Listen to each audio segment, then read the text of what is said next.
দ্বিতীয় পদ্মা সেতু যদি হয়, পদ্মা সেতু না হয়ে সেটা যদি টানেল হয়, তাহলে এই নদীটা বাঁচবে, মানুষ উপকৃত হবে। আমি যখন পদ্মা সেতুর উপর দিয়ে আমার মাদারীপুরে যাই, গ্রামে যাই, তখন আমি দেখি নদীর উপরে যখন ব্রিজের উপর থেকে যখন ডানে তাকাই তখন দেখি চর, বামে তাকালেও দেখি চর। পদ্মার ঢেউ আর খুঁজে পাওয়া যাচ্ছে না। সেই জন্য বলছি, একটা মানুষ আপনি তাকে যদি আপনি প্রথম হাঁটু ভেঙে দেন, তারপরে যদি কোমর ভেঙে দেন, তারপরে যদি ঘাড়ও ভেঙে দেন, তাহলে কিন্তু সেই মানুষের কোনো কার্যকরতা থাকে না। ঠিক সেইভাবেই যখন নদীর উপরে একটা ব্রিজ হয়, ব্রিজটা ঠিক সেইভাবেই নদীটাকে এরকম তিন টুকরো করে, তিন ভাঙা দিয়ে নদীটাকে, সচল নদীটাকে মৃত্যুর পথে ঠেলে দেয়। এই জন্য আমি মনে করি দ্বিতীয় পদ্মা সেতু যদি হয়, পদ্মা সেতু না হয়ে সেটা যদি টানেল হয়, তাহলে এই নদীটা বাঁচবে, মানুষ উপকৃত হবে। আসলে এই 40,000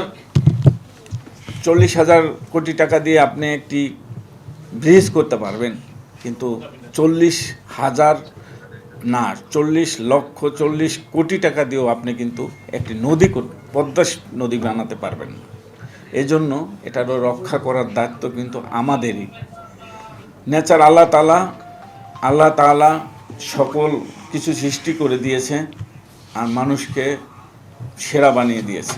অতএব আমাদেরকে এই সম্পদকে আমাদের ভোগ করার জন্য, বাস উপযোগী করার জন্য আমাদেরকেই রক্ষা করতে হবে। কারণ বাস্তবে আমরা যখন রাস্তাঘাটে, আমরা পথে ঘাটে ঘুরে বেড়াই, তখন কিন্তু আমরা দেখি কিভাবে আমাদের এই আজকে প্রত্যেকটি খাল, নদী, আমাদের যেটাই বলেন না কেন, মাননীয় প্রধানমন্ত্রী যেভাবে এই নদী খননের বিষয় যেভাবে উদ্যোগী হয়ে এই সরকারের প্রথম মাসেই এই নদী খননের যেভাবে উনি উদ্বোধন করেছেন, গুরুত্ব দিয়েছেন মাননীয় প্রধানমন্ত্রী, আমরা মনে করি আপনারা যে প্রধানমন্ত্রী পেয়েছেন, যে পরিবেশ বান্ধব প্রধানমন্ত্রী পেয়েছেন, তিনি বৃক্ষরোপণ বলেন, নদী খনন বলেন, মানে পরিবেশের প্রত্যেকটি বিষয়ের উপর সে যেভাবে গুরুত্ব দিয়ে আগাচ্ছে, ইনশাল্লাহ আপনাদের যারা এতদিন এই নিজের হয়ে, নিজের মেধা, নিজের শ্রম দিয়ে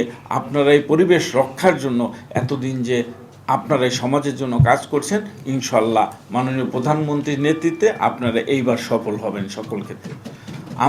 আমরা প্রত্যেকটি পরিবেশের প্রত্যেকটি বিষয় মাননীয় প্রধানমন্ত্রীর জ্ঞানে আছে। উনি প্রত্যেকটি বিষয়ের উপরে একজন করে এক্সপার্ট নিয়োগ দিয়েছেন ওনার কার্যালয়ে। আপনারা তাদের সাথে বসবেন, আপনাদের যে নতুন যে বিষয়গুলো আছে এই নদী রক্ষায়, আমরা সেই নদী রক্ষার প্রত্যেকটি বিষয় নিয়ে যখন মাননীয় প্রধানমন্ত্রী আপনাদের যে সদিচ্ছা সেখানে যখন গুরুত্ব দিবে, তখন আপনাদের কাজের স্পিডটাও আরও অনেক গুণ বেড়ে যাবে। আমি মাননীয় মন্ত্রী মহোদয়কে বলবো, আপনার আরও দীর্ঘক্ষণ তাদের সময় দিয়ে আপনার মন্ত্রণালয়ে, আপনার সচিবালয়ে ডেকে আপনি নতুন করে এই নদী রক্ষার জন্য, আমরা এখনও কিন্তু স্বার্থের জন্য আমরা সব জায়গায় কিন্তু এই নদীকে হত্যার জন্য আমরা এখনও কিছু সংখ্যক লোক সচেতন হয়েছি, কিন্তু সবাই যার যার স্বার্থে এই নদীকে নষ্ট করার জন্য কিন্তু কেউ কার্পণ্য করে না। যার স্বার্থে যতটুকু দরকার সেই ততটুকু ভরাট করছে, সেই ততটুকু ওয়াল করছেন, সেই ততটুকু বিল্ডিং বানাচ্ছেন। এইখান থেকে এই সমাজের প্রতিটি মানুষ যখন প্রতিরোধ গড়ে তুলবে, তখন এই যারা এই নদীকে গলা টিপে হত্যা করছে, ইনশাল্লাহ আমরা সেইখান থেকে ফিরিয়ে আনতে পারবো।